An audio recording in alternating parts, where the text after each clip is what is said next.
Well, hey there, dude. Squid Prince here, and I have another OU battle for you today. And I have another new team.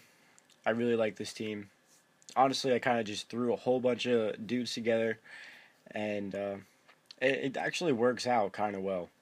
Leading off, I have Staraptor, which I really like to use Staraptor.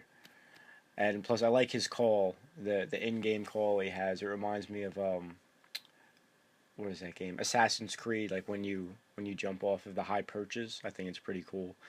But this set I'm running on him is a Jolly set with Reckless, and it's going to be Leftovers, Sub, Roost, Brave Bird, and Close Combat. It seems to work very well because most people perceive Staraptor to be Scarf or Banded. So it's just a fun set I like to use. Plus, I absolutely love Substitute anyway, so it works in well with me.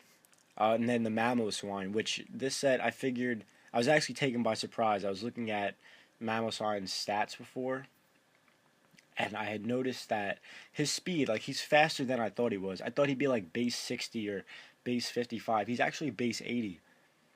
And what I thought was, I was like, why don't I just throw a scarf on him? I mixed up my EVs so that like, well, I don't want to give it up because this is my set that I'd like to keep. I'm going to be greedy, and I don't want y'all to know, but just know that he is scarfed.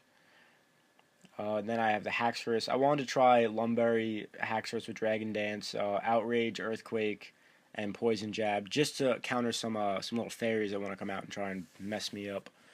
And then I have Hitmonlee.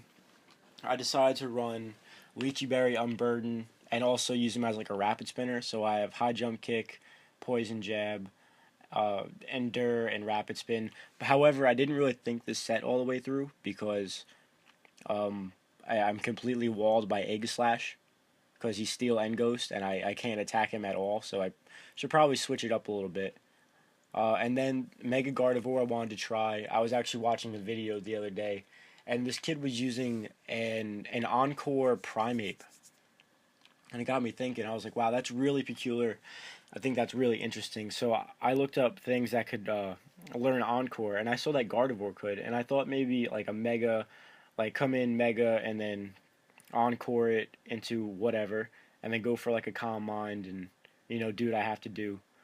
And then I have Spiritomb at the end of the line. I thought I was specially defensive, but according to this match, if you see what happens, I guess I'm defensive. But I could always look into that later on. Anyway, let's get into the battle. He leads off with his Breloom.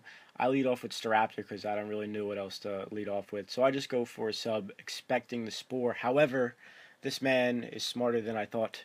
And plus, he knows who Big L is. If you know who Big L is, you could hit the like button because, hey, you know your rap.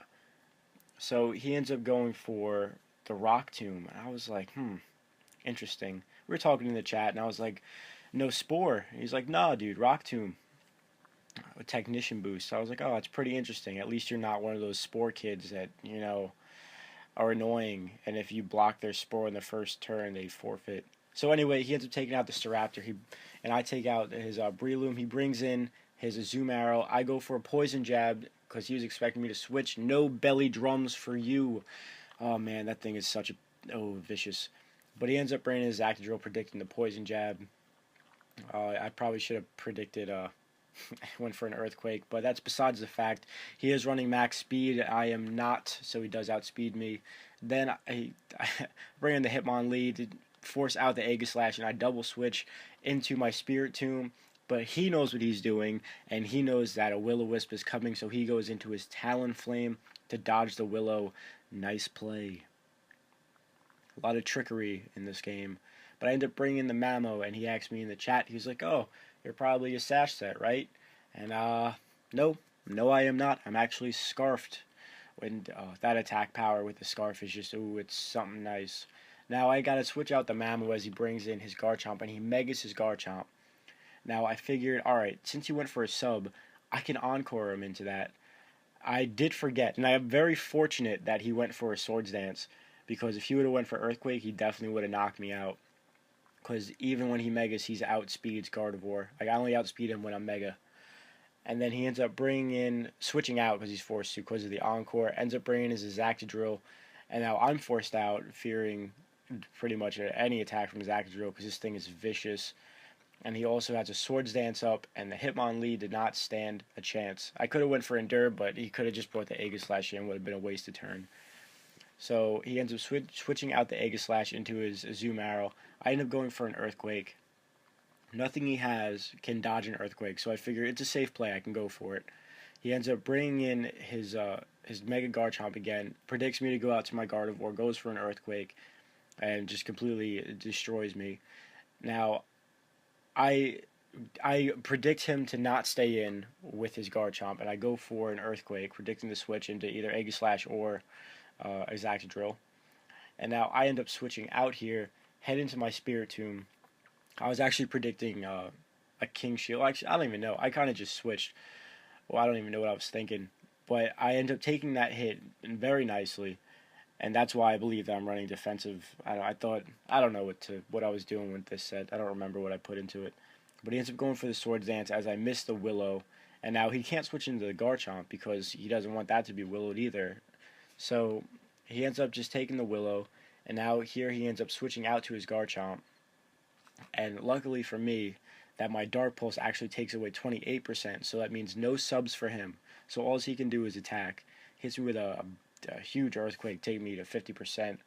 And now I just continue to Dark Pulse him until he's out of my way. Goes for a Dragon Claw. That did pretty well. The Earthquake definitely does more. It's a higher stab. But he does end up realizing that there's no way for him to come back and win this match. And he ends up forfeiting. But this was a fun match. I enjoyed it. So that's what it is. And I hope you guys enjoyed it. Okay, bye.